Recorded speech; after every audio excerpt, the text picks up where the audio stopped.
ಶುಭೋದಯ. ನಾವು 3ನೇ ತರಗತಿಯಲ್ಲಿ ಓದುತ್ತಿದ್ದೇವೆ. ನಾವು ಇಂದು ಕಂದ ಪದ್ಯವನ್ನು ಹೇಳುತ್ತಿದ್ದೇವೆ.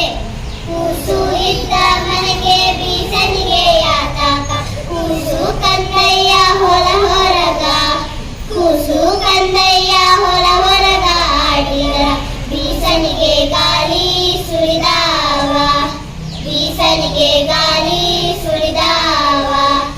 ಆಡಿ ಬಾನನ ಕಂದ ಅಂಗಾರ ತೊಳೆದೇನ ತೆಂಗಿನಕಾಯಿ ತಿಳಿನೀರ, ತೆಂಗಿನಕಾಯಿ ತಿಳಿನೀರ ತಕ್ಕೊಂಡು ಬಂಗಾರ ಮಾರಿ ತೊಳೆದೇನ, ಬಂಗಾರ ಮಾರಿ ತೊಳೆದೇನ.